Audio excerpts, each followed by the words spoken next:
The Dave Hooker Show, represented by Banks & Jones, Tennessee's trial attorneys. Play to win, banksjones.com. The Dave Hooker Show. A presentation of Off the Hook Sports. Objective insight, expertise, top guests. Available on YouTube, Apple, Spotify, and the Off the Hook Sports app. Download now for free. Also available on offthehooksports.com. I compute and obey. Now to Dave Hooker. Boy, we are pretty loaded up on the program today. Tennessee on the verge of landing a big-time commitment we'll discuss later in the program. You've heard Caleb Calhoun talk about how bad the SEC's deal is with the Big Ten, but will being associated with ESPN get the SEC preferential treatment, perhaps. You have an exclusive Neyland beer that is out there. I'm not sure if it's the same one that people have chosen to throw onto the field, but you do have that. Joe Milton named the favorite to start for the Pats. So who has the better NFL career? Is it Hendon Hooker or Joe Milton? Also, the Vols, desperate on the offensive line? Quite possibly. Do they have an elite cornerback? And who's not getting the most preseason pub? How are you, Caleb Calhoun? I am good. How are you doing, Dave? Never better. Ready to get up and rolling. There is a Vols beer. Mead will talk about that a little bit, and hopefully we'll offer that to you at some point. So let's get up and rolling, because I am really taken aback, stunned that this guy has not gotten more pub, because he should. He's Mr. Versatile. He can do anything. What the H? And it's brought to you by our friends at Work Trucks. What the? What was he thinking? Release the hounds. The Dave Hooker Show. Keep cool. A presentation of offthehooksports.com. I'm sure we have, because we talk about a lot of people, but we haven't said Squirrel White's name enough. Here is a guy who knows the system in and out. I'm never going to claim that he could be an outside wide receiver, because at 5'10", 167 pounds, he's not going to have the size. But he does play what Jalin Hyatt showed us is an explosive position at that slot. Caleb, I want to add this too. This is not going to turn into a Joe Milton bashing session. But if you look at what Squirrel White did last year, Caleb, with a quarterback who didn't throw over the middle very well, Squirrel White was Tennessee's most productive receiver.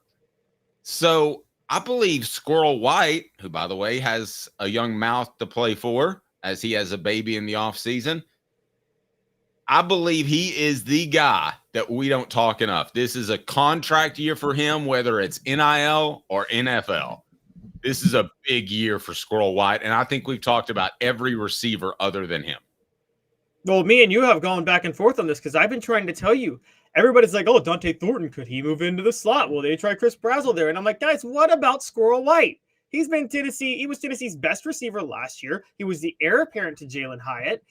And he showed a lot of promise in the Orange Bowl a couple of years ago. Now, again, take that with a grain of salt. But I've always thought Squirrel White was the budding superstar on this team. And you're right, he played last year for a quarterback that struggles to throw over the middle unless they're playing bare coverage like Clemson did in that Orange Bowl, by the way. So I never understood how people were just so quick to write him off and think about, oh, Brew McCoy getting back, Mike Matthews, Chris Brazzell, all these guys, maybe Dante Thornton fully healthy. And I'm like, guys, there's a receiver right there in the slot who is amazing when he has – and one of the underrated parts of Squirrel White, Dave, is – and I want to be clear on this – I think people make the mistake of overlooking him because they think they see more of a track star than a football player, but he's much more of a football player.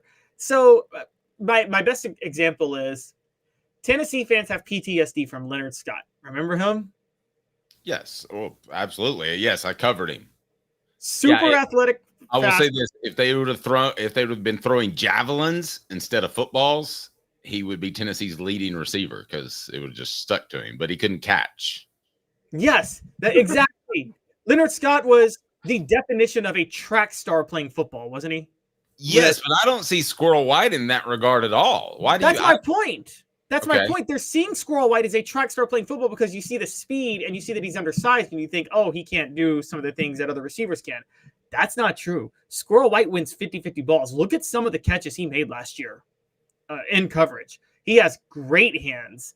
He has, speed and agility is not all he has. He's able to get off the line of scrimmage quick. He's able to shake, bump, and run coverage. He doesn't look like it because he's small. He's, shall we say, deceptively physical? Yes, If that's a word to use. Yeah, well, you can overcome being small by having great hands at the line of scrimmage, and I think he has great hands. So let me ask you on the message board, fill me in. What other Vol deserves more coverage? I'm going with Squirrel White, and I'm sure Caleb Calhoun will have a vote. And it's brought to you by Work Trucks, all about trucks that are available, trucks that help you maximize profits. Having the right work vehicle, time is money. The perfect work truck doesn't break down and has all the space to carry what you need. That's what Work Trucks is intent on offering. Dealerships just can't do that. No back and forth trips to pick things up. That's time. Time is money. Cargo vans, utility body trucks with the napide work bodies, Work Trucks, downtown Birmingham or on Clinton Highway, worktrucksllc.com. You can order your truck there. Work Trucks with an X, LLC.com. Work Trucks, proud supporters of the Tennessee Vols. Interesting that not as strong, because he was crazy strong, but a comparison to Pig Howard. I could see that comparison. I absolutely could see that comparison. And I think he's a heck of a lot smarter than Pig Howard is, too, on and off the field. So Squirrel seems like a very likable guy. Oh, absolutely he is. Absolutely he is. I have a lot of, and so I think Squirrel White is definitely going to, I think he's better than Pig Howard. I actually think he's faster and smarter. I think he's better than Pig Howard too.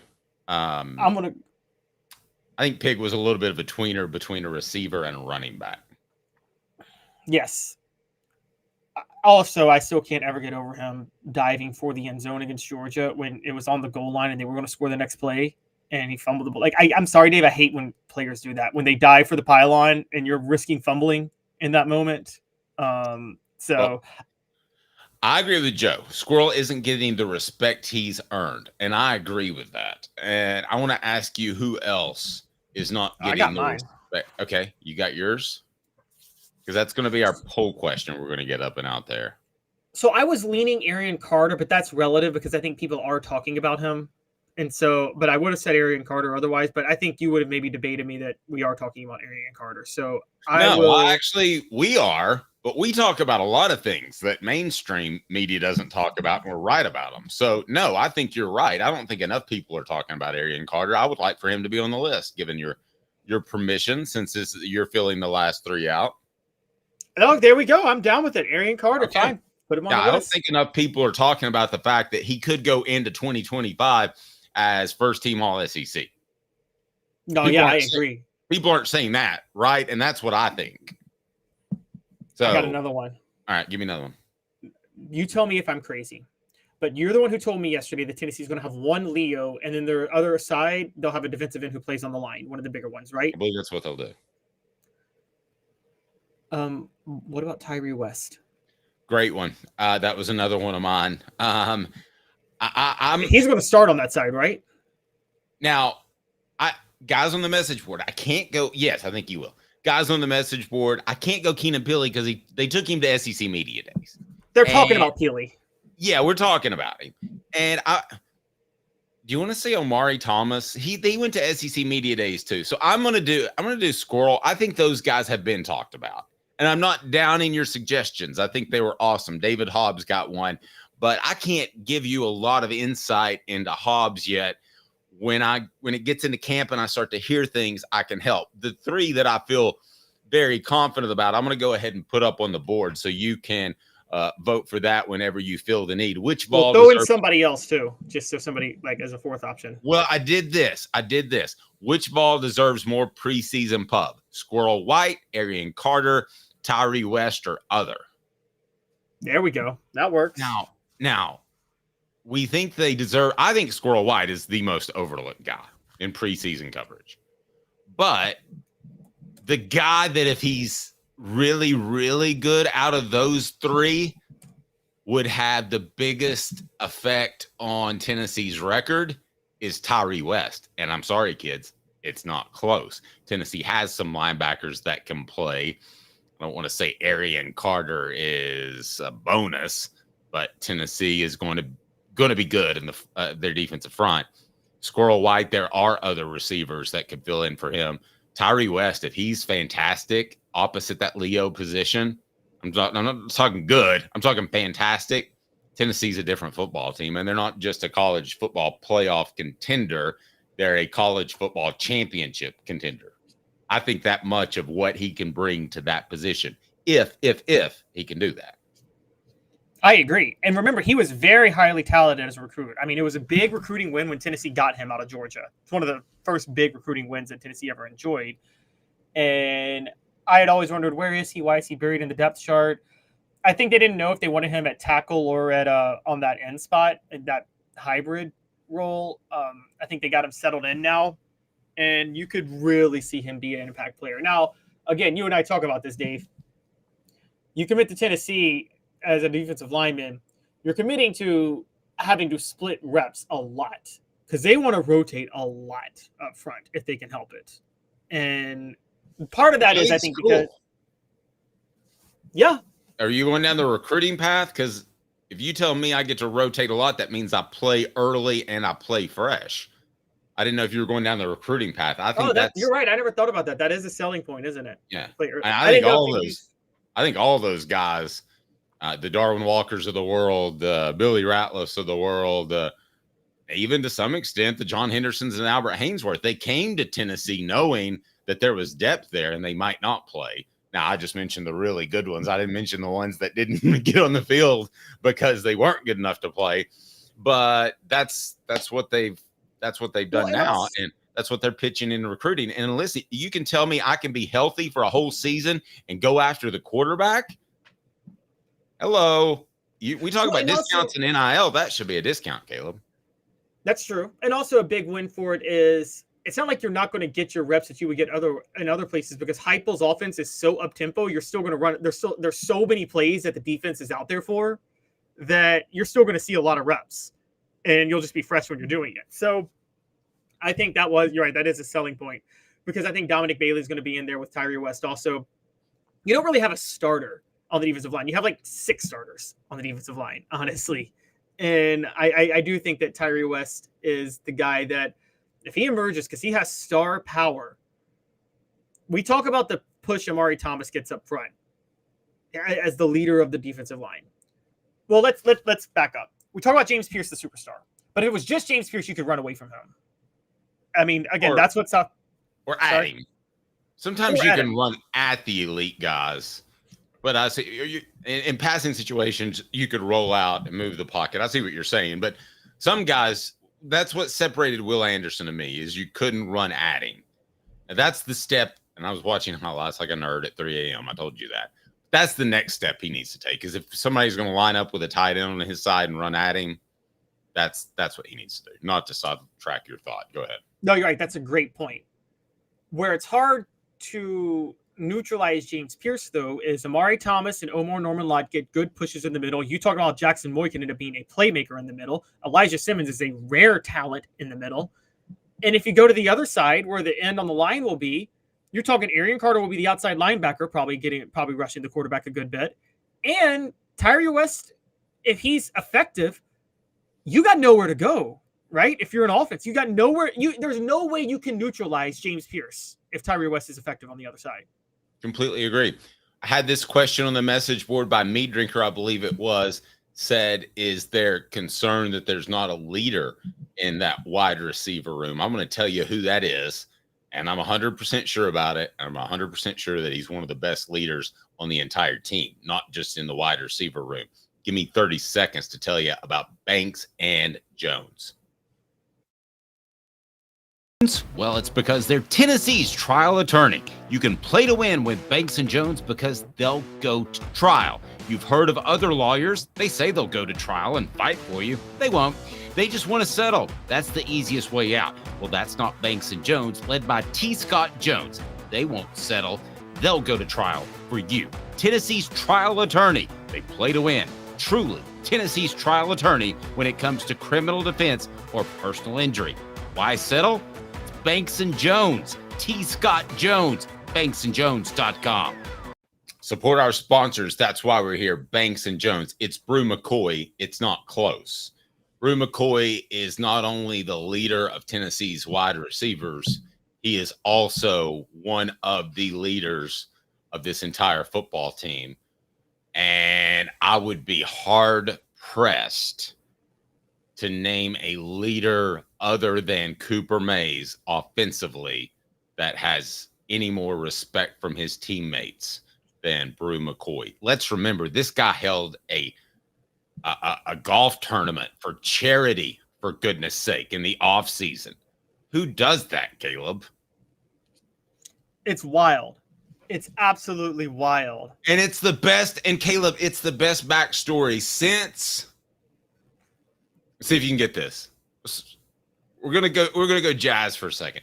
It's the best story since Alvin Kamara. Alvin Kamara went to Alabama. Sounds like I'm telling a bit of Bart the puppy story or something. He went to Alabama, injuries, wasn't good enough, whatever, wasn't mature enough, went to junior college. I've seen these guys wash out 9 times out of 10, especially at running back, because there's a ton of them out there.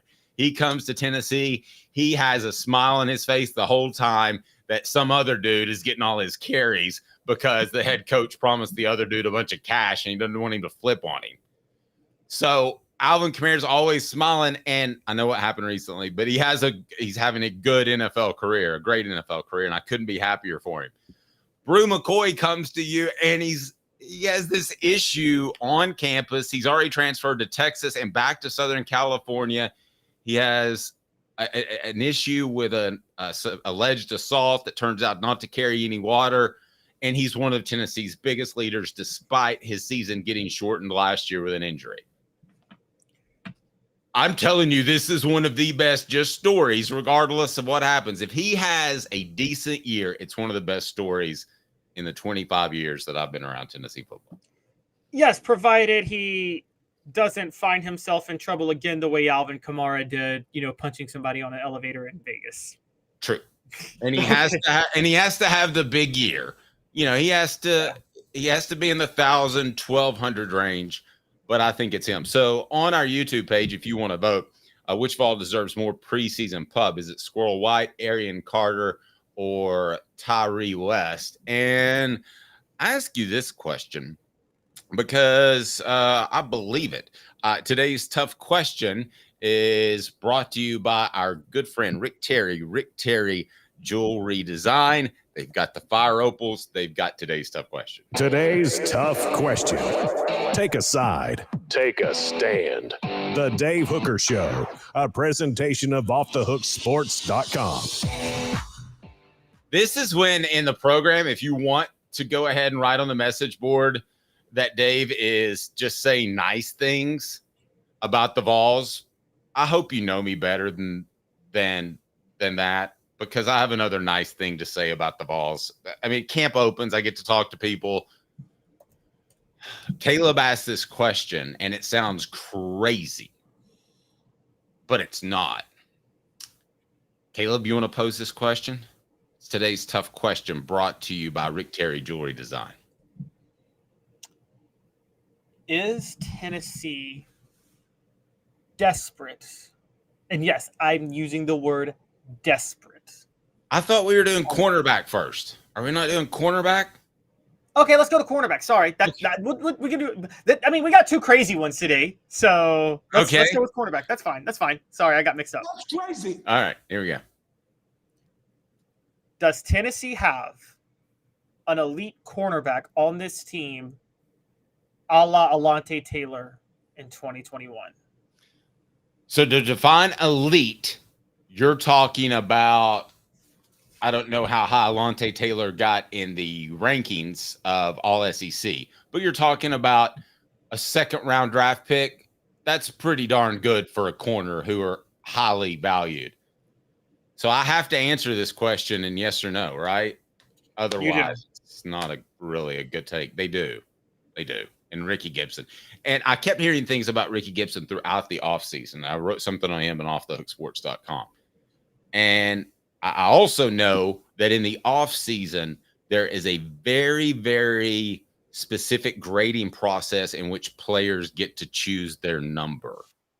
Okay, Caleb, if I said we're going to start wearing jerseys, what number do you want? Which would you pick? For cornerbacks, which number would I want to wear? You to wear on the show every day. It's your number. 4 is my lucky number. Always has been. So I would wear 4. Okay, but if it's not 4, it's 1. Yes. They gave Ricky Gibson the number 1 on his jersey, which everybody wants. Everybody wants single digits. Everybody wants 1. You might take 4. I would probably take 8, but 1's right up at the list. He's a corner who Iowa was afraid to throw at in the Citrus Bowl. That barely counts because I was afraid to throw to anybody. That is very fair. He would be afraid to throw to Caleb. But no, I think Tennessee rolls into 2024. The fact that they also made him available to the media. With Ricky Gibson, I went back and I did watch some tape because I'm a super nerd. I thought he struggled in the Kentucky game a little bit, but I think other than that, I thought his escalation continued to go up. And if his offseason is as good as what he did last year, that is your surprise impact player, elite cornerback. And I think Ricky Gibson will be that. So I'm just not taking elite cornerback. I'm going a step farther. I think he'll be the impact newcomer other than Nico on the team.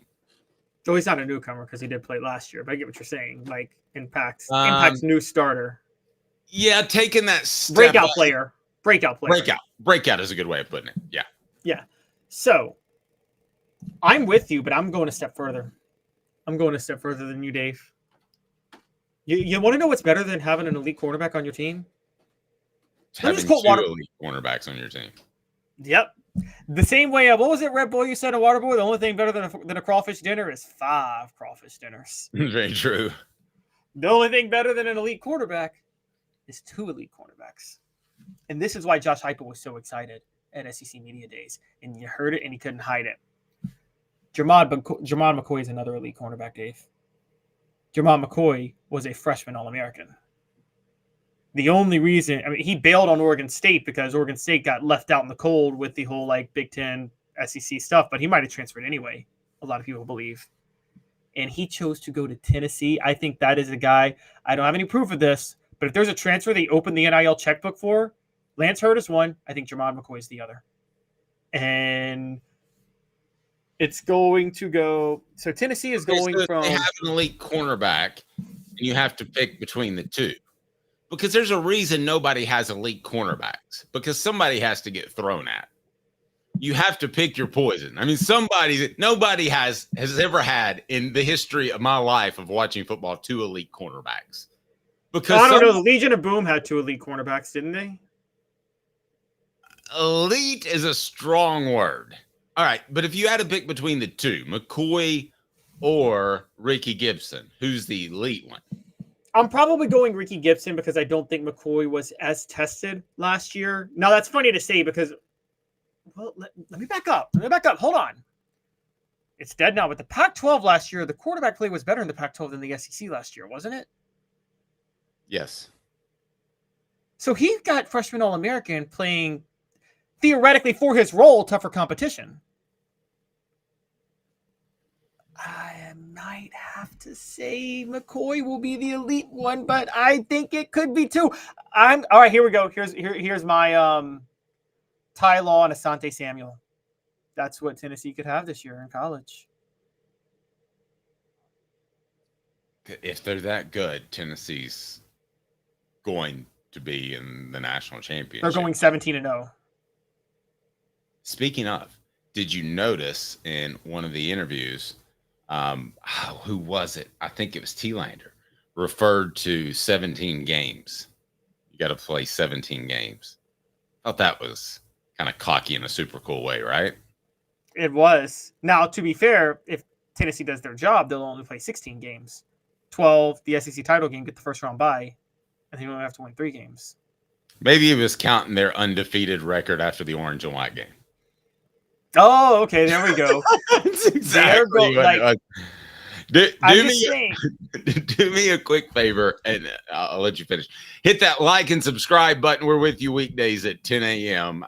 And we enjoy kicking around the balls and some SEC topics. Tennessee's going to get a commitment. That's coming up soon. And Neyland Stadium has its exclusive beer. Is it time for Off the Hook Sports to have an exclusive drink? I think so.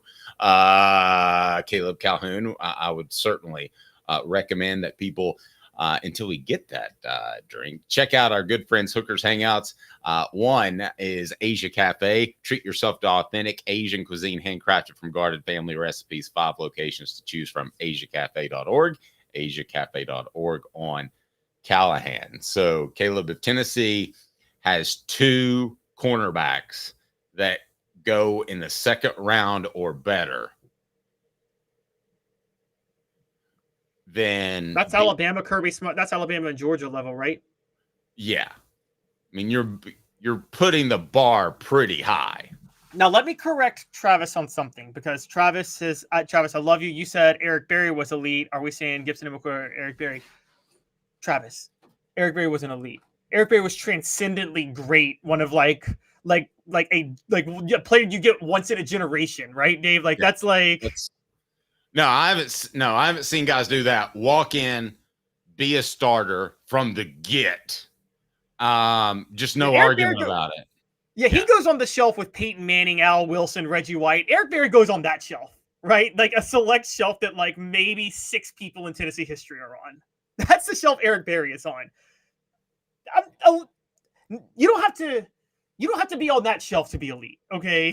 Eric Berry, let's clarify this. Eric Berry could be as good of a corner as Ricky Gibson or Jamard McCoy, and he could be as good of a safety as, I don't know, Eric Berry.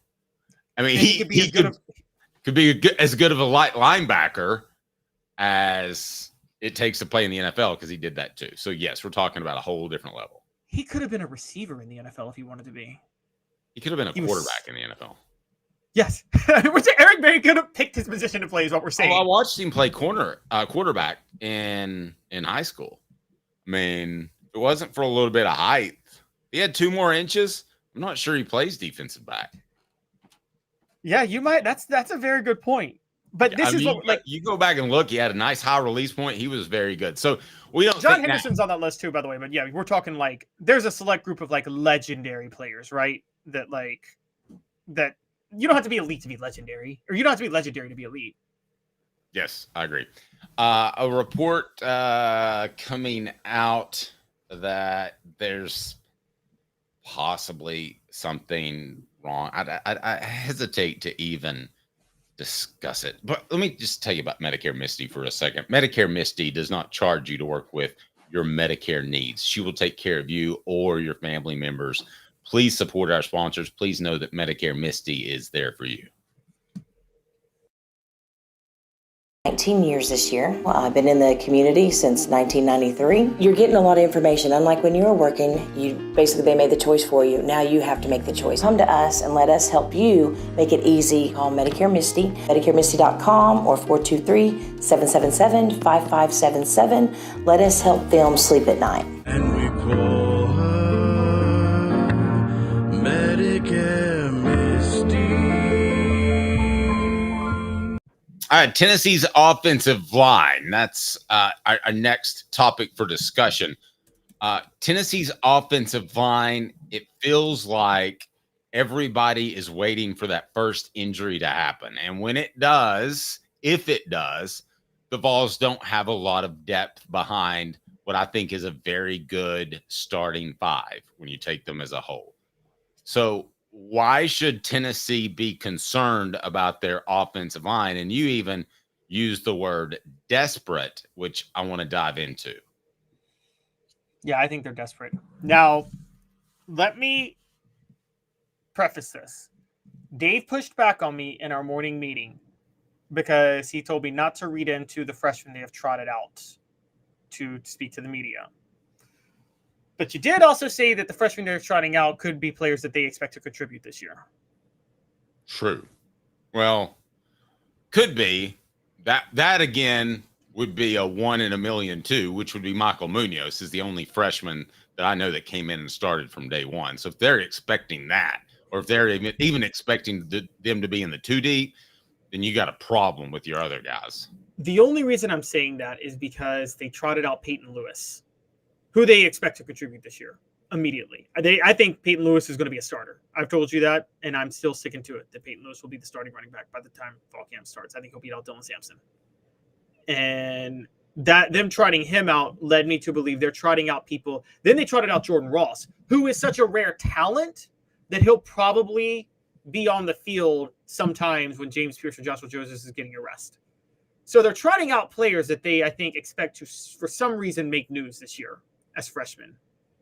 And they trotted out Jeremiah's Hurd and Bennett Warren. Now, this is why this is relevant. One, Jeremiah's Hurd. That was the first game. They switched Jeremiah's Hurd to an offensive lineman. He was a 3-star defensive tackle, and they switched him over to offensive line. I don't know much about switching, Dave, but history tells me that when you switch players line to line, it's either because they're not athletic enough or because you need more depth at a spot, right? With him, it would be both. Okay. But not depth immediately. You're not going to get depth this year out of him.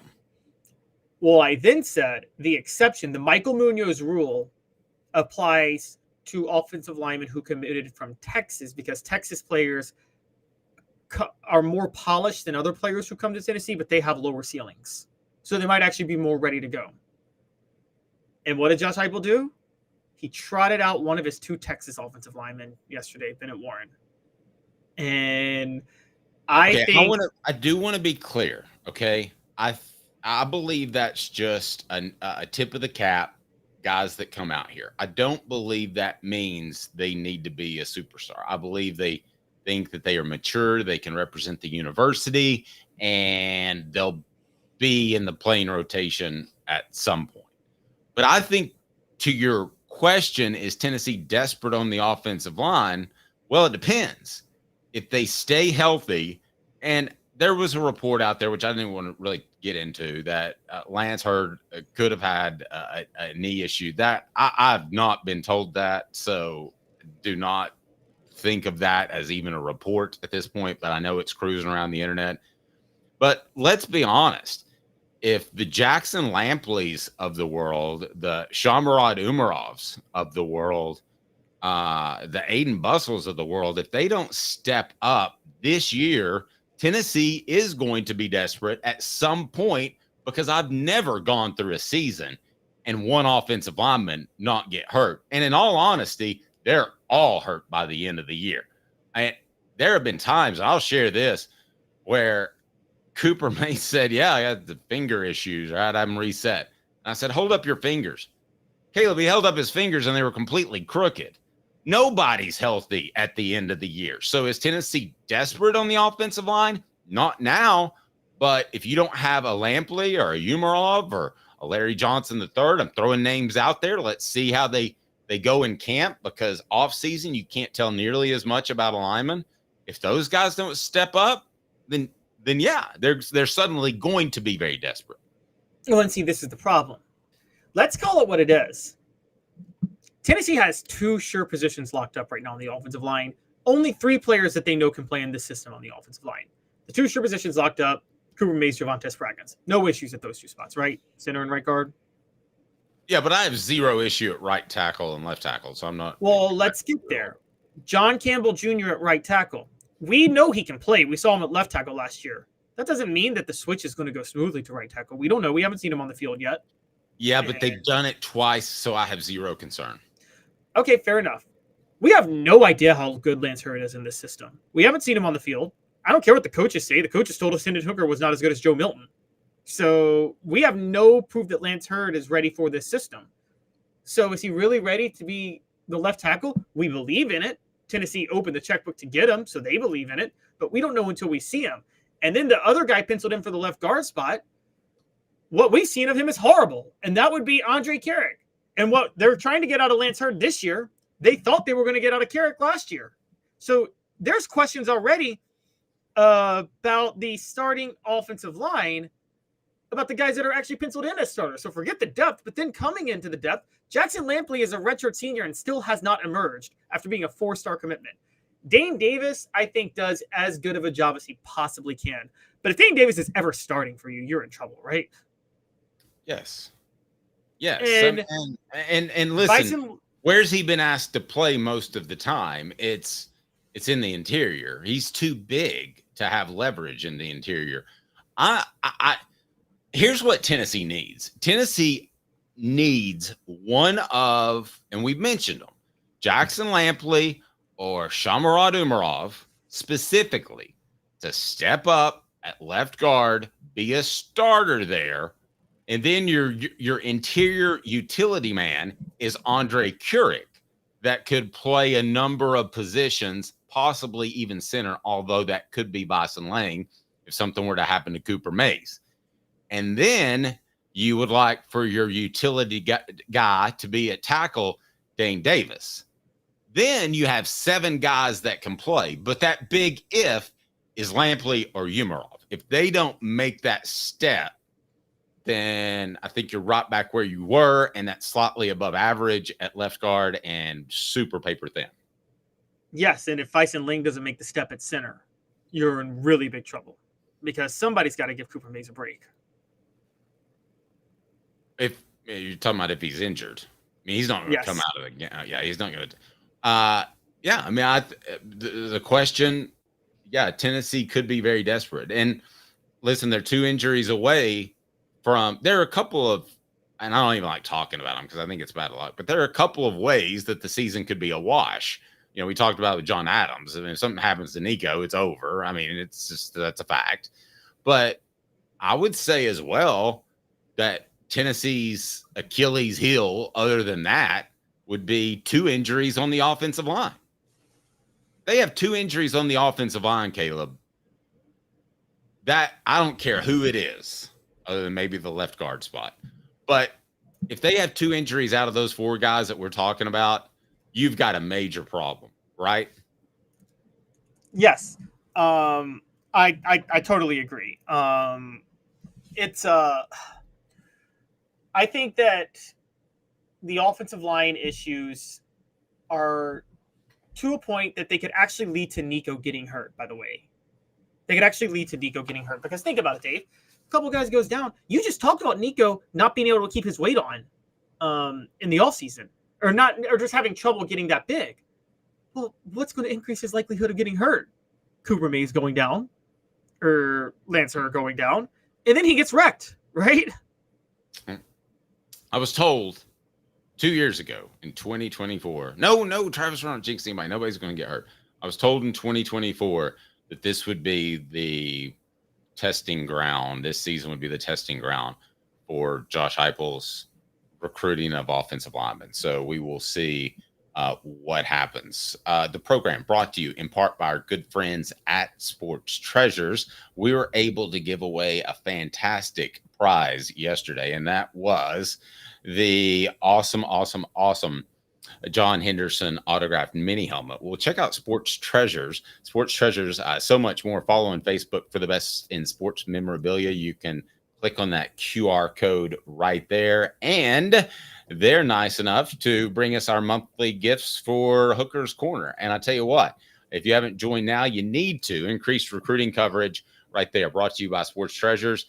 Join now. And you can join for free, or you can join for $9.98. If you join for $9.98, you'll be eligible for the monthly prize, free and sub to the channel. You're part of Rick Terry's Grade 8 Garmin Challenge. Get ready for Rick's Grade 8 Garmin Challenge, brought to you by Rick Terry Jewelry Design, Rick Terry Jewelry Design will provide a Garmin watch worth over $1,000 when we hit that 8,000 subscriber mark. Must be a member of Hooker's Corner, but you can be free. Coming up, Joe Milton is out to prove me wrong. Somehow, some way, he's like, Dave, you got me wrong. And I'm willing to admit when I'm wrong. Unlike some people, stay tuned. He's Caleb Calhoun. I'm Dave Hooker, Off the Hook Sports.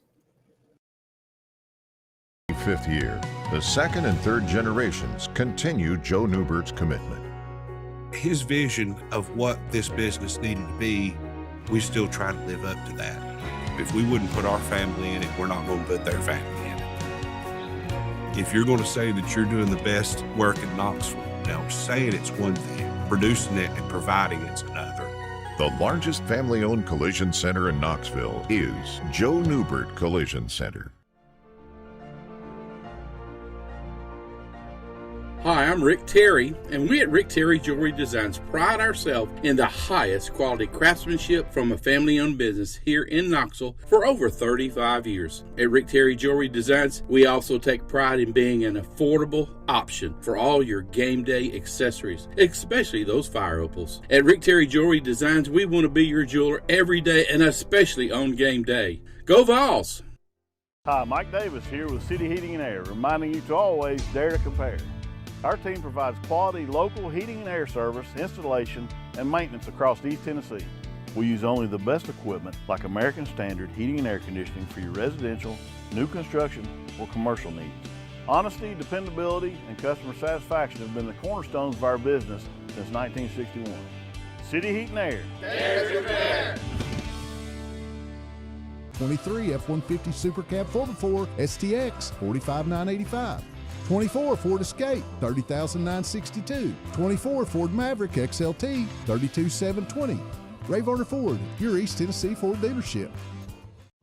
The Dave Hooker Show, represented by Banks & Jones, Tennessee's trial attorneys. Play to win, banksjones.com. Who's this guy? Hello, wizard. The Dave Hooker Show, a presentation of Off the Hook Sports, What? YouTube, Apple, Spotify, and the free Off the Hook Sports app. Back to Dave Hooker.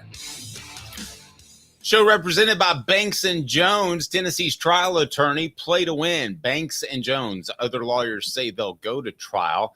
They won't. They'll settle and settle for less. Banks & Jones ready to go to trial for you. Truly, Tennessee's trial attorneys. Why settle? Banks & Jones, led by T. Scott Jones. Also encourage you to check out our good buddy Tyler. 865-919-3001 is your home for not just clothes, but any apparel designs that you need for your business. 865-919-3001. 865-919-3001. The number just below. Get 15% off your first order for spirit wear or company wear. You want to play some four downs here, Caleb? What do you think about that? Let me send a shout out to Smoky Mountain Red real quick with the whole great shirt slogan idea. The Carters, Carter and Carter, like Boo and Arian, I guess is what you're referring to. Smoky Mountain Red's a great year to do that because this year is the 20-year anniversary of The Carter, the album that wasn't Lil Wayne's first album, but marked the beginning of his rise to taking over hip hop. I thought we were talking about Jimmy Carter. He turned 100 in like a month. I don't know, but if anybody my has gosh, Lil Wayne should do a song with Jimmy Carter at 100. If anybody has an in and where to get a Mondale Ferraro election shirt, I would be all in for that. 4 downs. 4 questions. 4 answers. The Dave Hooker Show. 4 downs. A presentation of offthehooksports.com. I know a lot of you think that I don't like Joe Milton. A lot of you people out there. So I'm going to tell you right now why I think Joe Milton will have a better career than Hendon Hooker in the NFL. What gives us the backdrop for this? One guy named Colin Cowherd making his thoughts heard on Joe Milton and the Patriots camp. Yes. And Colin Cowherd, guys, I almost brought this up yesterday before Colin Cowherd said it. But Cowherd said on his show that Drake May sounds like it's not going well in New England. According to Michael Hawley, somebody he knows, trusts, and respects, told him that he went to practices and they're seeing more Mac Jones and Drake May. And they're basically saying that they think they're seeing Mac Jones, the former Alabama quarterback who used to be at the Patriots. They're seeing poor play is what you're saying. Yes, exactly.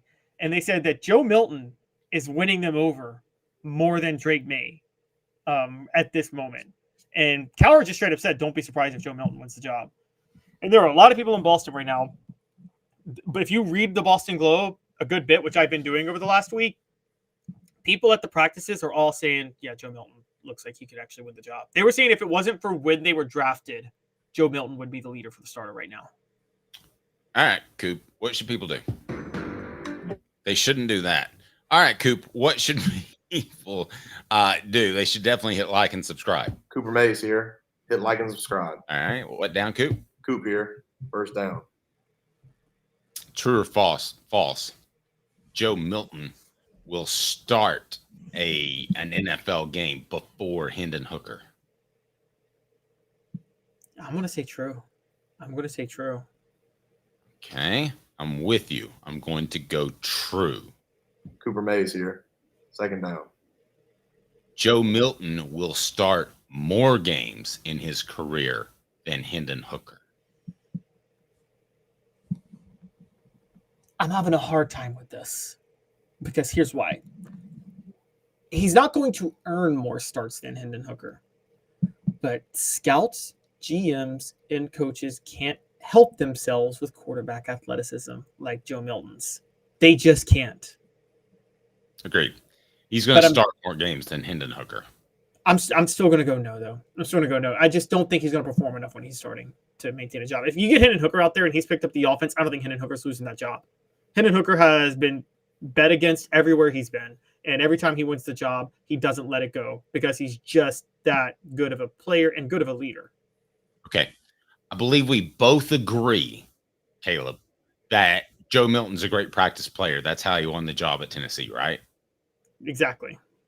Okay. So my question is, take it the next step. It'll be third down, brought to you by Don Self at State Farm. Customer service still matters. For 40 years, they built their business on taking care of their customers, the greater Chattanooga area. Call 423-396-2126. Go to donself.net, donself.net right below. And man, I tell you, when you make those claims, you want that money. It's not just about saving cash on the front end. That's Don Self, donself.net. Tennessee center Cooper Mays here. Third down. All right. So they both get on the field. I don't have really a way of providing an analytical response to this, so I'm just going to ask it. Joe Milton will be better than Hendon Hooker when they get on the field. And we all know what better is going to mean. We don't have to define it of all that stuff, his quarterback rating, all that stuff. Sorry to interrupt. However you define it, he's not going to be better than Hendon Hooker when they both get on the field. Hooker will have better stats. He'll be a better player. He's not going to be better than Hendon Hooker. I think you're wrong. And you're on crack. And here's why I know I'm not. But Hooker's on crack, man. Yeah.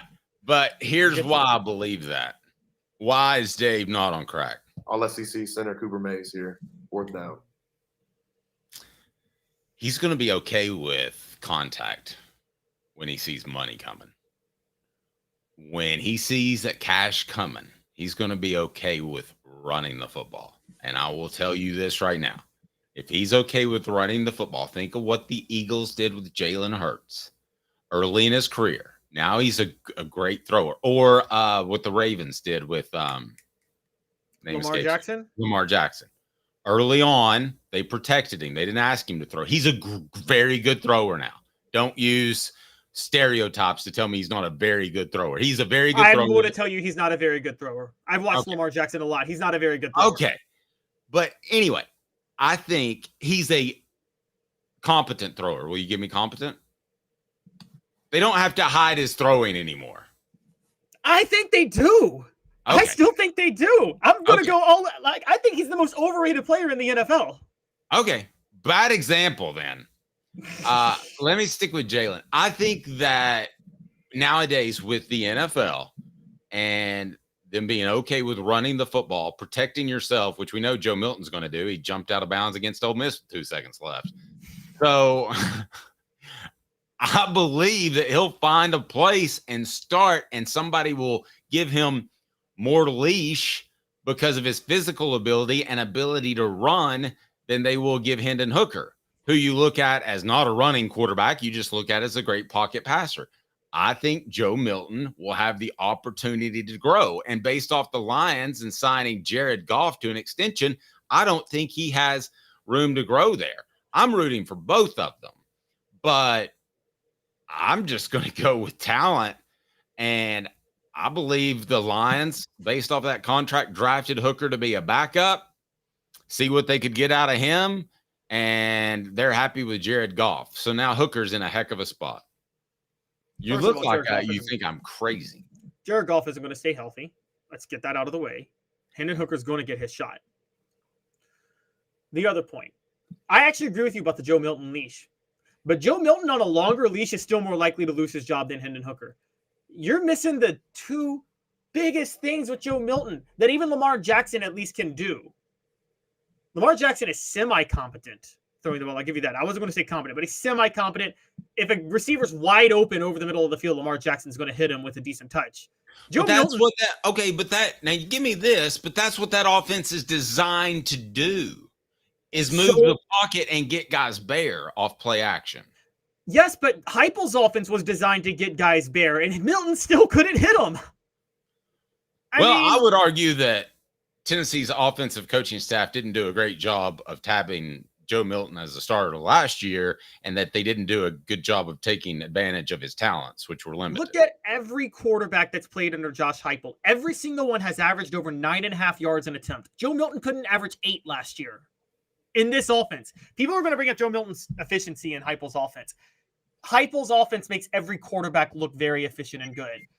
Joe Milton is by far, you can look at the numbers dating back to UCF, Dave. He is easily, clearly the worst quarterback to ever start in Josh Heupel's offense since Josh Heupel rebranded and went back to Missouri in 2016. It's not even close. And I'm saying to you, Joe Milton, he can't hit passes accurately over the middle. He has no touch on the ball. Okay, I've never seen a quarterback with worse touch. The dude makes back shoulder throws with 100 miles an hour. Okay, time out on that, because Travis says we had a ton of drops, which you and I have said before. We think it was more about the ball coming in hard, a heavy ball is what people call it. We both believe that. But in all fairness, those receivers in the NFL are going to make those catches more often. No, they're not. Those are impossible catches to make. I don't care. Jerry Rice cannot catch a back shoulder throw at 100 miles an hour when he's running the opposite way. He caught bricks from his dad when he was 3 years old. Is what I they don't care. say. He couldn't catch that. He wouldn't be able to catch that. Joe Milton throws an impossible ball to catch over the middle, guys. You guys, some of y'all are gonna be like, if you can catch it, you can catch it. Nobody talks like that. Nobody talks like that. That's not a real thing, okay? That's not a real thing. If you're running a slant. If a guest in my home spoke like that, I might ask them to leave. Go ahead. If you're running a slant over the middle and you have to make a back shoulder catch at a ball going at you 100 miles an hour, you're not going to make that catch. It's just not going to happen. He has no touch. And I haven't even gotten into the fact yet, Dave, that this is not, again, I want to be upfront. This is not a knock on his intelligence. I actually believe he's a very smart person. But he does not process quickly. He does not make quick decisions. Dave, how quickly do the defensive linemen get to you in the NFL? You have, 3 seconds, maybe, to make a decision? And I'm saying because of that, I think the Patriots with Gerard Mayo as head coach should be our adopted team. We'll have our favorite teams, but let's make ourselves big Patriots. I think that's the other reason he might get a larger leash. Gerard Mayo is going to be sympathetic to Joe Milton. But Mead is asking if it sounds personal. Did he cost me in gambling? Well, yes, he did cost me in gambling, but we're not going to get into that. Well, let me ask you this. If Jerry Rice's father could throw a brick 100 yards, could Joe Milton catch it? What? I mean, I think Joe Milton would be throwing the brick, right? No, that's what he's saying. He's saying Rice's father could not throw 100-yard bricks. Yeah, Joe Milton would throw a brick 100 miles an hour. You're basically trying to catch a brick that the way he's throwing it, okay? Guys, Joe Milton, but he's going to get the leash because I keep telling you this, guys. Joe Milton is the toxic hot girl at the bar that you know you shouldn't take home, but you just can't help yourself. You've had a few too many. That's how NFL GMs are with quarterbacks of Joe Milton's caliber. It doesn't matter that they can't make proper reads. It doesn't matter they don't have good touch on the ball. It doesn't matter that their accuracy is terrible. They can do backflips. They're super athletic. They're huge, and they can throw it 1,000 yards. They're going to get a shot because just like the hot girl that's drunk at the bar, she's going to get a shot with a guy because somebody's not going to be able to resist her. Chase beat me to my point. Bad back shoulder throws over the middle of the field don't fly with NFL receivers. To your point, Caleb, said they won't put up with that for long, asking for big hits and injuries. They can't protect themselves. You're right on that. I mean, that will quickly make you an unpopular quarterback. I don't care how much the coaches like you. If the receivers don't like you to some extent, I mean, for goodness sake, I think that's why Dak Prescott still has his job in Dallas, is just because he's likable, which is not the reason to choose a quarterback. But don't let me get sidetracked. By the way, if the Cowboys had drafted Hendon Hooker, I'll go ahead and tell you this. He'd be in line to be the starter in 2025. Probably. They're going to let Dak play out his career. I'm just leaving it right there. And no, I'm not bitter. And here's what. Yes. I just have to point that because we've been going at Milton a lot, and I got to be fair to Hendon. Jared Goff is going to lose his job. He's going to get hurt this year. Hendon Hooker's going to come in, and people are going to be like, "Oh my gosh, he's a gamer." Because the reason they locked up Goff, they don't love the way Hooker plays in practice. I'm going to say it, Dave. Oh, let's not have that conversation again. Are we going to talk about the way he plays in practice? I mean, that's what hurt him. That's what's hurt him everywhere he's been. He's a better player in game time than he is at practice. He just is, and he wins over the locker room. Cooper Mays, when Hendon Hooker fumbled that ball against South Carolina and it was returned, did you notice Cooper Mays? And he'll tell you this. I didn't even look for the ball. I was worried that Hendon Hooker was okay. That. He said on the ball report. Yeah, he was more worried about his leader. Yeah. Players are willing to go to battle and lay their bodies out on the line for Hendon Hooker. The way I haven't seen many quarterbacks get players to do that for. Well, again, my concern with Hendon Hooker is the opportunity. It appears like Joe Milton has a heck of an opportunity. Now, I will say this. I also like Drake May a lot. I think he's a really good player, Caleb. So he could be having early issues and be just fine. But he just wasn't coached well at North Carolina. I can't understand why. Look at that crew. Who headed those guys up? Hemp House, the premier hemp dispensary with a wide variety, great selection, and strict standards to ensure you only receive the best in CBD or Delta products. Go to Hemp House Chat with 2Ts.com, Hemp House Chat with 2Ts.com. Use the promo code HOOKED and get 10% off. The promo code HOOKED and get 10% off. Nealon, not Nealon, or is it Nealon has an exclusive beer, or is it Nealon has an exclusive Tennessee beer at Nealon? Nealon, well, yeehaw. We'll discuss that up next. Does that mean you can't get just a good old-fashioned Miller Lite? Stay tuned.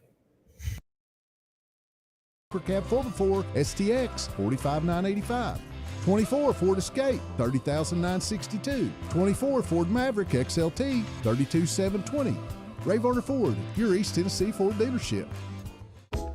Sports Treasures in North Knoxville is one of the South's largest sports cards and memorabilia dealers, featuring over 10 million sports cards from vintage to modern. Sports Treasures carries a full line of hobby boxes, singles, autographed memorabilia, Tennessee Vol collectibles, fan cave decorations, and so much more. See a museum full of collectibles at Sports Treasures, 4819 North Broadway in Fountain City, and Sports Treasures on Facebook. Sports Treasures, where the real sports fan goes to shop.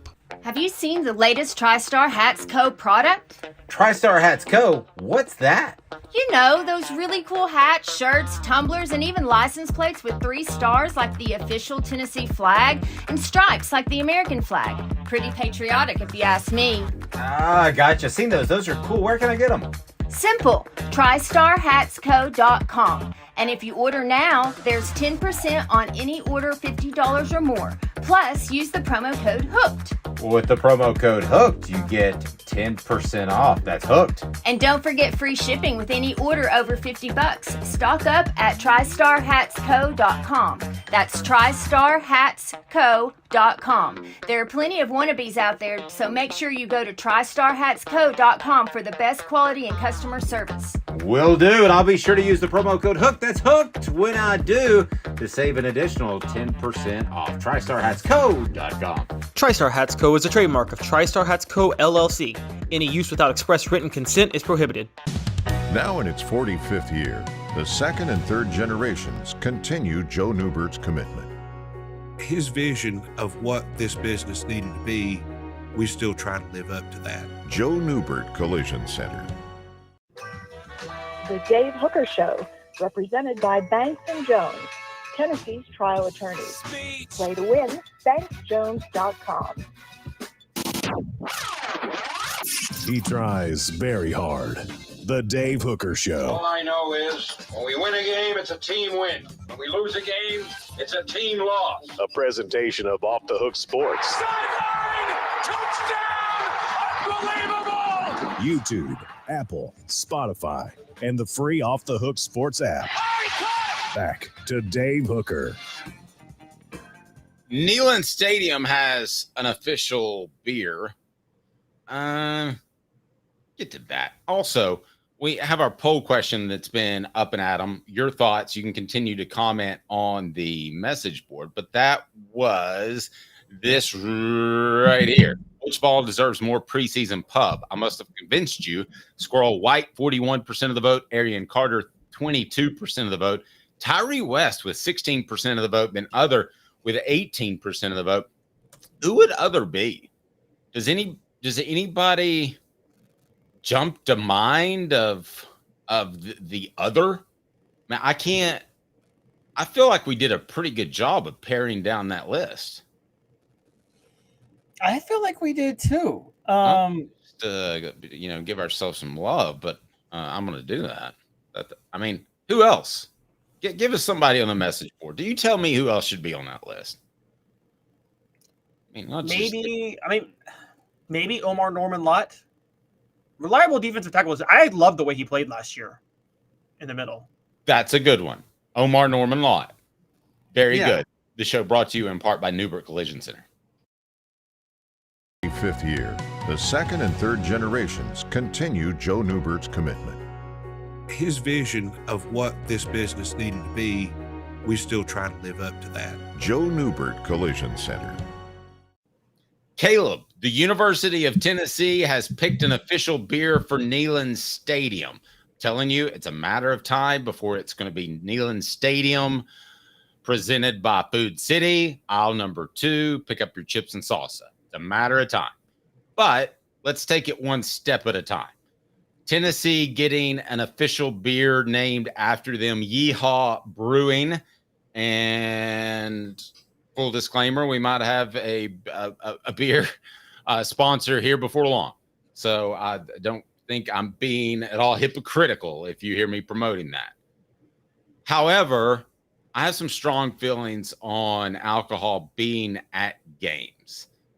Caleb, so congratulations to Yeehaw. I'm sure they'll sell a lot of beer at Neyland Stadium. It kind of feels like it's already been the craft beer, but it embarrassed me to see how Tennessee reacted with the Ole Miss game, throwing things onto the field. A lot of those were beer cans. I think you would agree there's a good chance that was alcohol induced. They did the same thing a few months later at a Tennessee baseball playoff game. Can't remember the opponent. I can also share personal stories of when I wasn't working a game, how I took my kids to a game and was appalled by what I saw.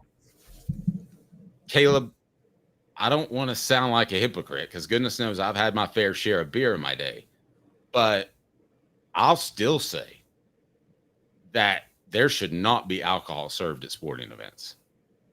And that's our poll question if you want to vote on it. What say you, Caleb? Yeah, I totally disagree. There should be. And I'll tell you why. You brought up the Ole Miss game. You also brought up a time where you took your kids to a game and you were appalled at the behavior. Well, Dave, that time you took your kids to a game, the alcohol wasn't sold at a sporting event. It didn't stop people from still getting drunk. The point of The point of these things, and this goes back to the history of prohibition in America. The reason in 1933, at the height of the Depression, FDR and the Congress decided, let's repeal prohibition, was they realized it ain't like people aren't drinking anyway. They're just drinking crazy moonshine that's getting them killed. At least if we can legalize it, we can regulate it and make some tax revenue off it. The same argument about legalizing weed or mushrooms or whatever today. People will say, look at what weed is doing to people's bodies. Well, if it's doing it to people's bodies and it's illegal, then obviously making it illegal is not working. It's the same with not selling alcohol at the game.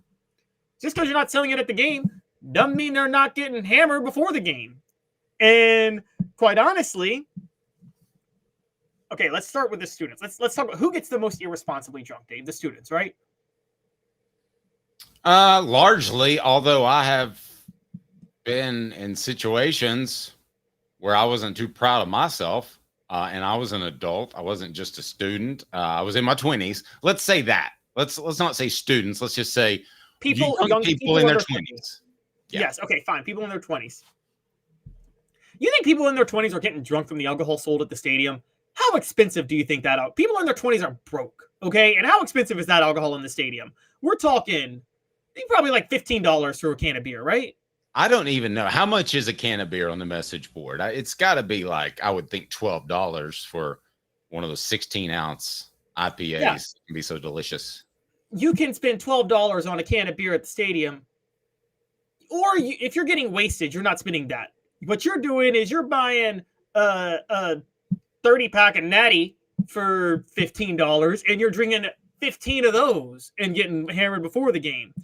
Like, nobody's getting drunk from the alcohol sold at the stadiums except really, really rich, pretentious people who can afford to get drunk off the alcohol sold at the stadiums. And those people, again, not saying they may not get drunk, but they're probably not going to be the ones causing shenanigans because they're going to be in a box somewhere.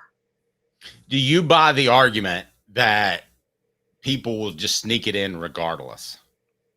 Adam, you're telling me a beer's $16 to $20? Holy Hannah.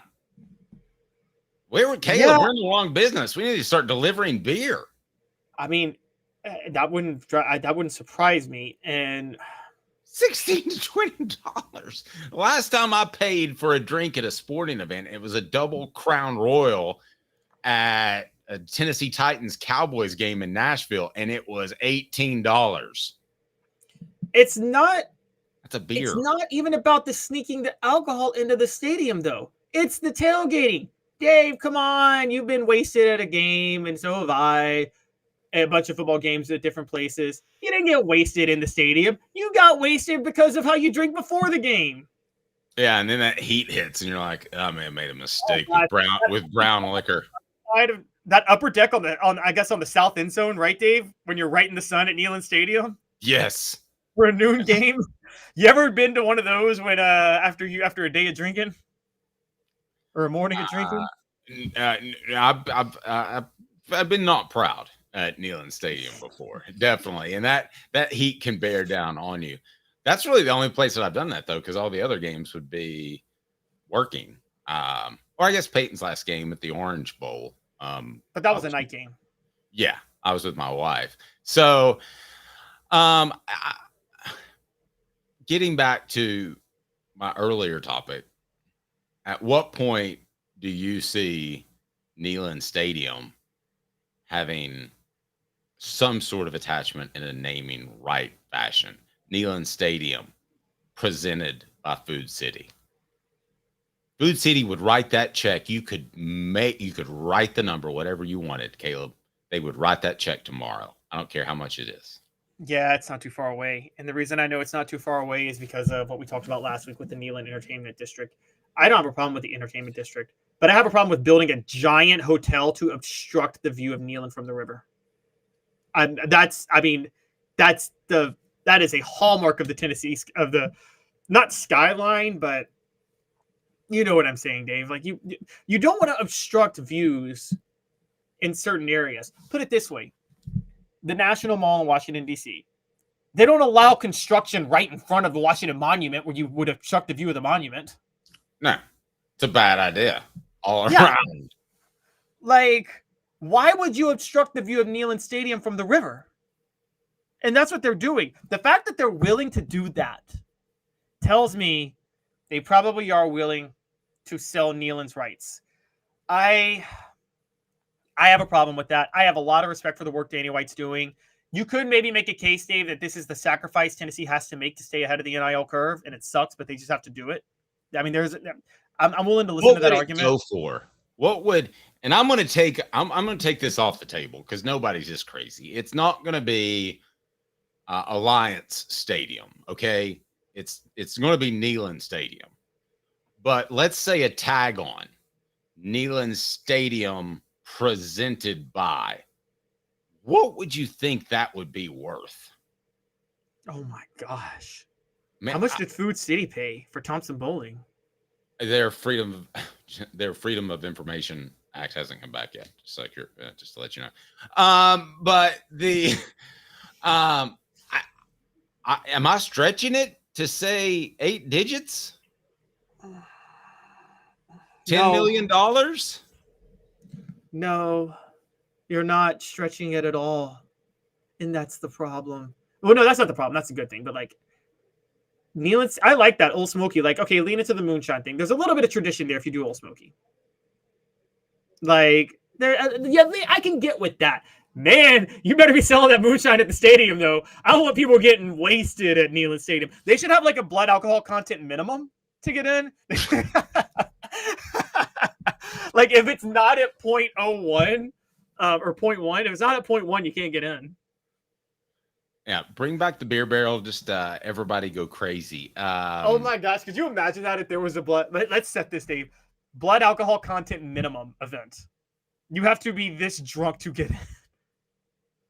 I just wonder where the tradition stops and the revenue takes over if it hasn't already. I can tell you that there were some hurt feelings about Food City being attached to Thompson Bowling Arena. That was a factor. That was a real thing. So Neyland Stadium, though, it wouldn't just, I mean, you don't care, guys, on the message board if it's the Food City Center or whatever it may be called. But everybody would care if it wasn't Neyland Stadium.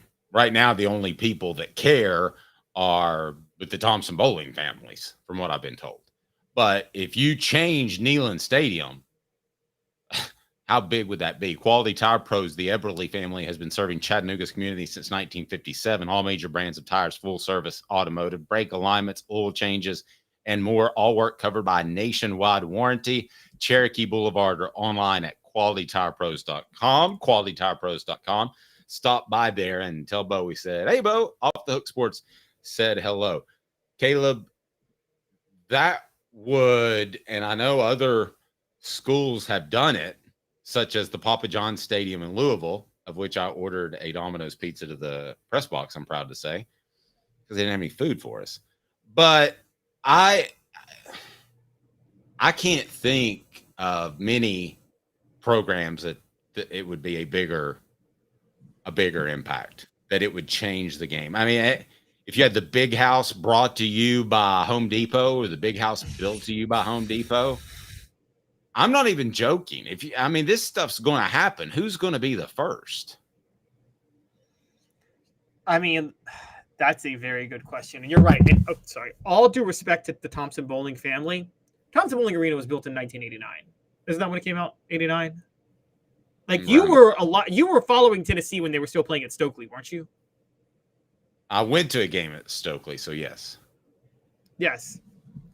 Well, there wasn't a lot of people following Tennessee basketball at that time. Right. Neyland Stadium is 100 years old, and it's been named Neyland Stadium for, I guess we're approaching 70 years now. I think we're approaching 70 years. Yes. That's totally different. If you say Neyland Stadium brought to you by Old Smoky, I could get with it. I'll stop. It depends. This is weird to say because, like, I don't understand why you're okay with that just because it sounds good. Because that's part of it, sounding good. Like, I don't want a bland corporation, but Old Smoky, okay, Smoky Mountains, that kind of works. If you say Neyland Stadium brought to you by the Haslams, I will lose my you-know-what, okay? Because I'll be lighting into Jimmy Haslam every day at that point. This is a big deal. I mean, to associate your brand that you've had for 70 years with somebody else, I mean, who knows? They could put together a bad batch of moonshine and 500 people could be drunk or could be blind in Sevierville. I mean, these are not minor decisions. This is not the 1920s, okay? You don't do bad batches of moonshine anymore. I'm just telling you, it's possible.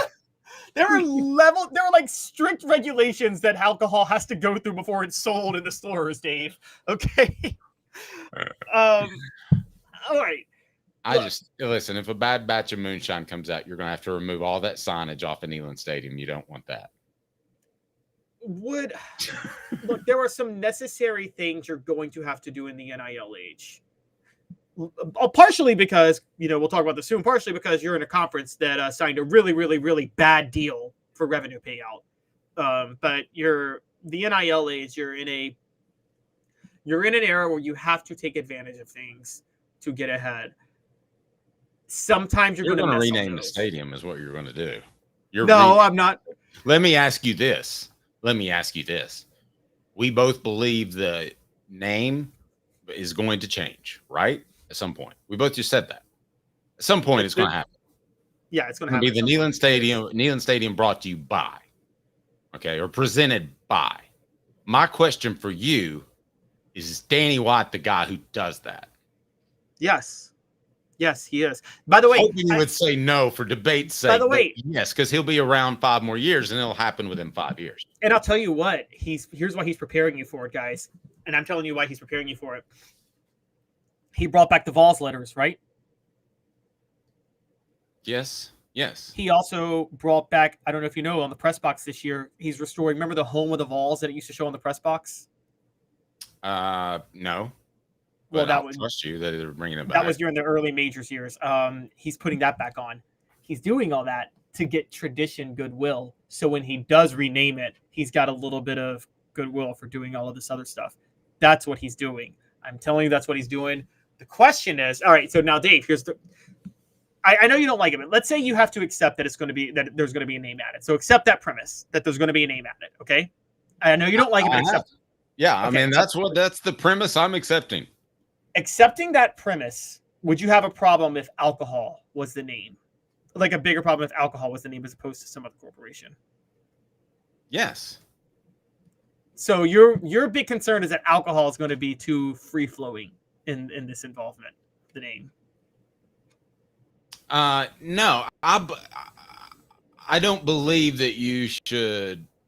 No, it wasn't the Old Smoky thing. The fact that they're alcohol. I just don't believe that they should have a sponsor at all. And if they were to have one, it would not be alcohol, because I think that kids are at an impressionable age in their late teens and early 20s, and I don't think they need that shoved down their throat. But anyway, first of all, naming a stadium after alcohol is not what's going to shove alcohol down their throats. Okay, I agree.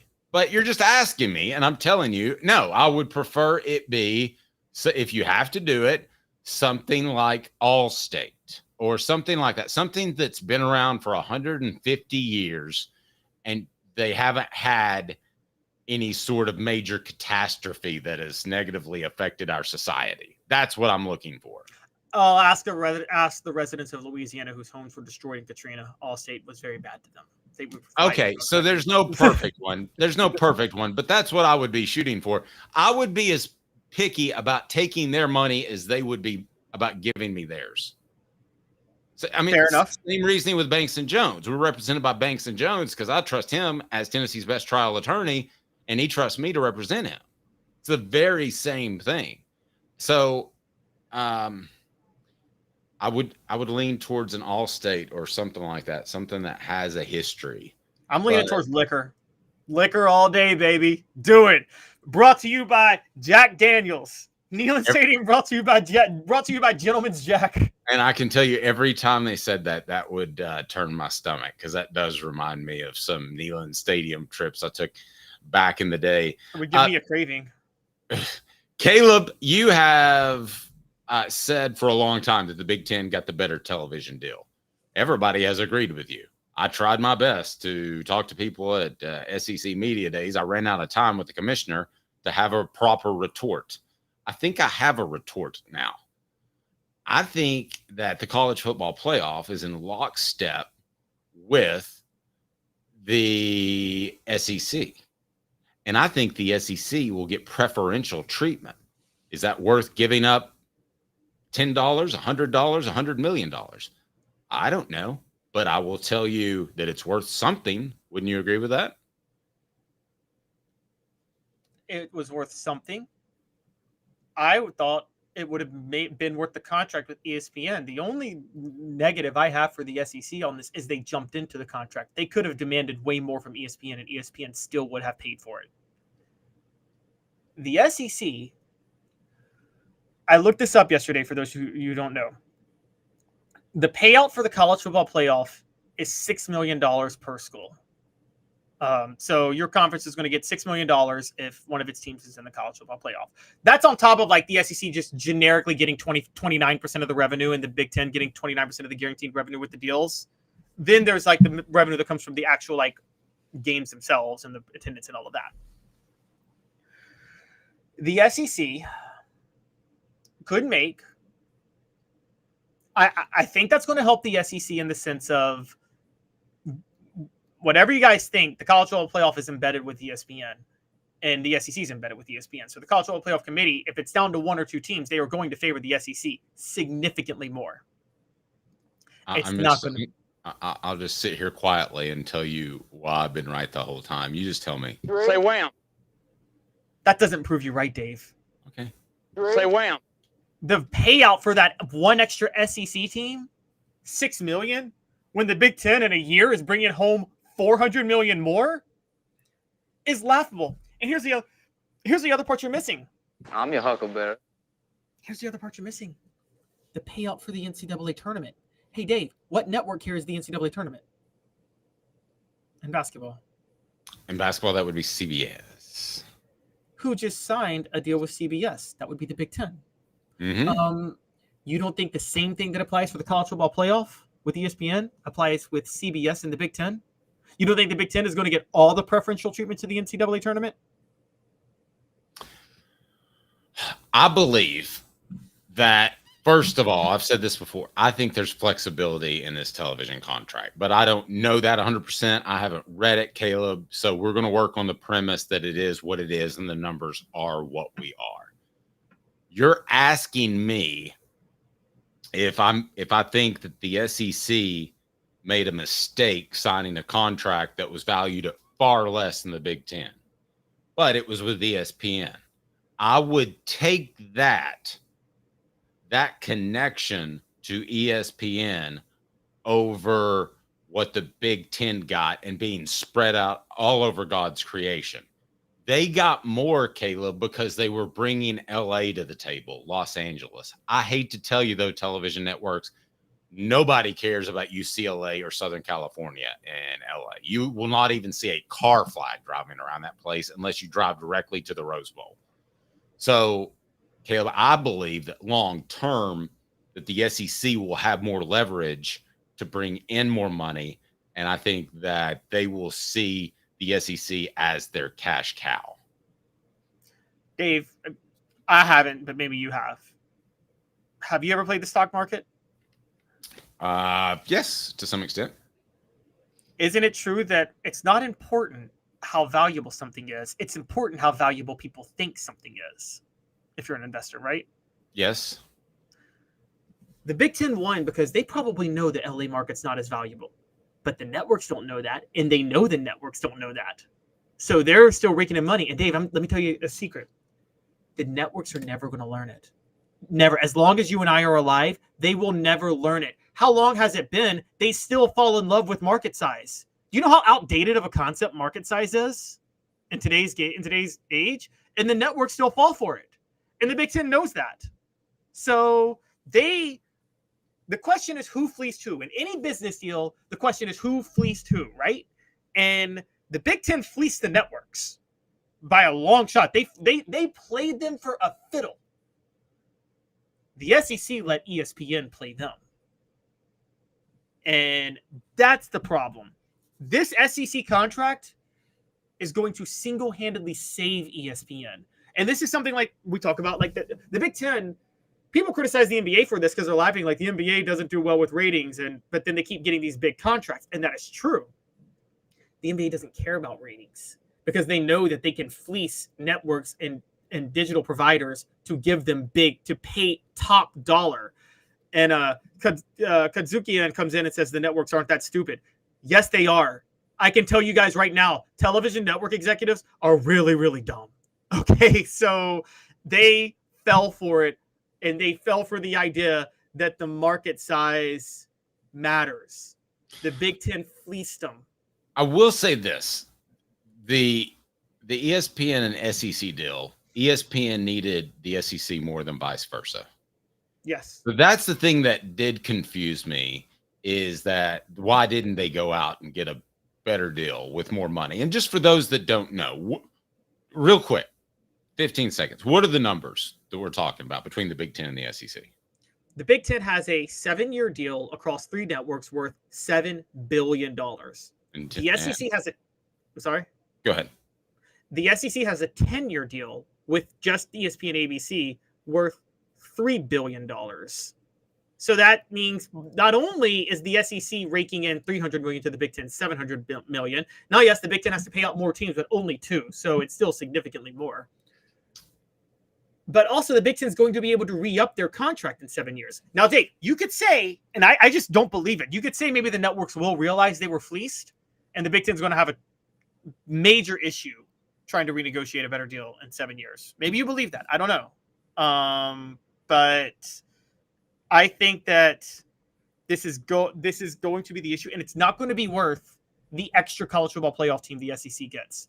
But I will tell you, if you're a fan of the SEC, it is going to help you, because it comes down to Tennessee and Penn State, and even if Tennessee's 9-3 and Penn State's 10-2, Tennessee's getting it 100 times out of 100 because of the affiliation with ESPN.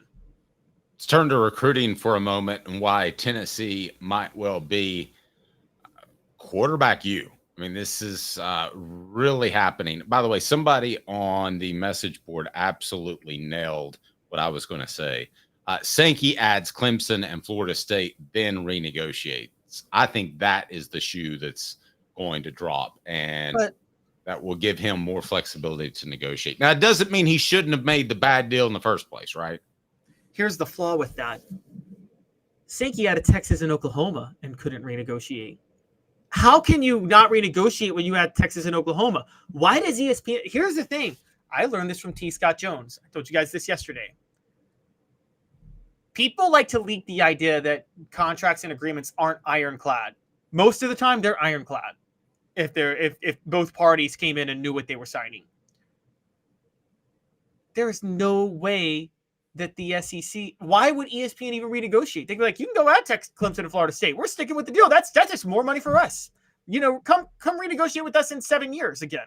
There's nothing the SEC can do. Can the SEC, Dave, really say they were coerced into signing this deal with ESPN? Well, no, they're grown people. I mean, I don't understand. Yeah. They signed the deal. So why would ESPN? Y'all are saying that Sankey's going to renegotiate? It takes 2 parties to renegotiate. Why would ESPN renegotiate at all? Nah. If you were running ESPN, Dave, what would you tell the SEC if they came to your office and said we want more money? If you brought me Clemson and Florida State, I'd listen. I'd say come back in 7 years when your contract's up. What are you going to do? Can't go anywhere else. I just don't think that they're that short-sighted, Caleb. I realize that I'm giving them a lot of faith, but I don't believe they're that short-sighted to make that mistake. I just believe there's a way out of that. I could be proven wrong. Covered too many people in power over my life to know that people in power are very often short-sighted and are not as smart as everybody thinks they are. Except for guys like Jeremy Pruitt. Let's talk some recruiting. We appreciate you checking out Hooker's Corner, and it's just $9.98 for a chance to win prizes and an opportunity to win big-time prizes like autographed Tennessee memorabilia and also Celebrate 98, increased recruiting coverage as well, and interaction with me and Caleb Calhoun. Faison Brandon, Grimsley High School quarterback, has been a long time target of Tennessee. Surely the Vols can't pick up the top prospect in his class and the number 9 overall prospect after what they've done at the recruiting position at quarterback. Surely that can't be the case, Caleb. Is that what you're telling me? Oh, it's the case. I think they're going to pick him up. And they have some North Carolina ties now that are getting really underrated. And you may have missed this, Dave, but this was actually starting at the start of fall camp. This question almost felt like a plant. I don't know who asked it. And I don't want to accuse the reporter of being like somebody who asked the plant a question. I don't know, but it felt like it. He was asked specifically about recruiting North Carolina and how important recruiting North Carolina is. You remember that part of the Hypo press conference on Tuesday, Dave? Tennessee's media asking a plant question? I can't even possibly imagine that. Yes, it probably was a plant question. No, I don't remember it. Okay. Yeah, he was asked, how important is recruiting North Carolina? And Hypo just went all in on like the importance of North Carolina. And it felt like that was a leak to like, hey guys, we got a faster quarterback coming in from North Carolina this weekend. And I mean, again, Hypo, for whatever you want to say, Dave, is a shrewd operator, isn't he? And he doesn't say a lot, but he will try to manipulate things every now and then. He is trying to send a message, particularly to Mac Brown, that Tennessee is the school to recruit North Carolina. North Carolina is Tennessee country. And Faison Brandon is a huge part of that. It's funny, we just talked about this recently. You tie into the idea of Joe Milton beating out Drake May at the Pats camp, Tennessee, North Carolina. I think Heupel is trying and working overtime to get the message out there to North Carolina kids. Hey, you want to come to Tennessee. You don't want to go play for that old Mac Brown who hasn't done anything without Vince Young. Well, I think the bigger concern is he going to be there at the end of your career? Right, exactly. I mean, that's to me the bigger concern. Faison Brandon, by the way, ranked as a 5-star according to 247 Sports. He's their number 1 overall player in North Carolina, number 1 overall quarterback, number 1 overall player nationally.